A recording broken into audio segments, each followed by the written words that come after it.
Welcome back. Now, in this module, we're going to look at the basic arithmetic about how we can make money from spread betting. But how does spread betting compare financially to share dealing? Let's take the equity market. Say we've decided to buy 1,000 BP shares. The buy price of these shares is 435 pence, and we wish to purchase 1,000 shares. Therefore, our initial outlay is £4.35. Multiplied by 1,000, which will cost us £4,350. Plus we have to pay a commission charge of £15 and 0.5% stamp duty, which for this purchase would cost us £21.75. Therefore, our total outlay to buy 1,000 shares is £4,386.75. If the share price was to rise to 450 pence and we decided to sell, then our gross profit would be £150, as our 1,000 shares have each increased by 15 pence.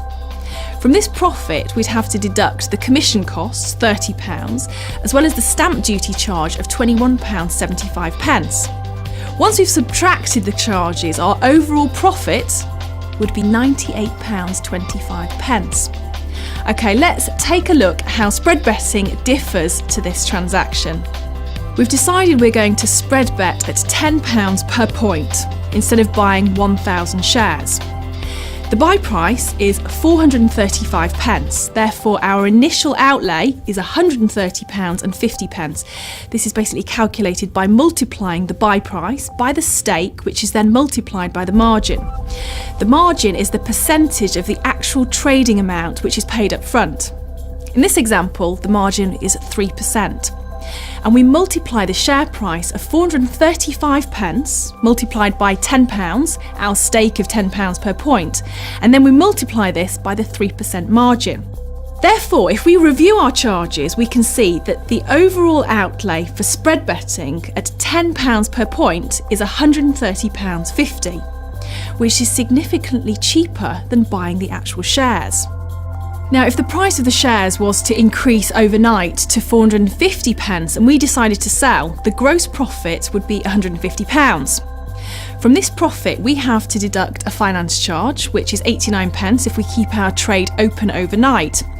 The financing cost is charged on a nightly basis. When we spread bet, we're not subject to commission costs or stamp duty costs, so the net profit from this trade would be £149.11, which is a higher profit than buying the actual shares. If we compare the traditional share dealing trade with the spread betting trade, we can clearly see that the overall outlay for share dealing is £4,386.75 compared to £130.50 for the spread bet. If the shares were to increase in value, then our net profit for buying and selling the shares would be £98.25 compared to a net profit of £149.11 if we had spread bet. Therefore, we'd have made a 2% return on our share dealing trade, but 114% return on our spread betting trade with the same movement in BP share price.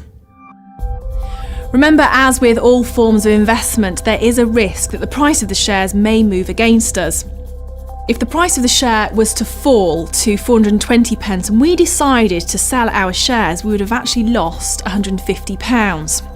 In addition to this cost, we also have to pay £30 commission costs, as well as a stamp duty charge of £21.75. Therefore, the net loss would be £201.75. When spread betting, if the share price was to fall overnight to 420 pence and we decided to sell at this point, our gross loss would be £150. Plus the finance cost for spread betting, which is 89 pence. So our net loss would be £150.89. In a loss situation, we would have made a minus 5% return on our share dealing trade, but a minus 116% return on our spread betting trade with the same movement in BP share price. This comparison shows that with financial spread betting, we get the same exposure to traditional share dealing without investing as much capital. Also, it's clear that the transaction costs are lower and there's no stamp duty to pay. Now, we've covered off the basic arithmetic. Join me in the next video where we'll talk about how to manage our risks.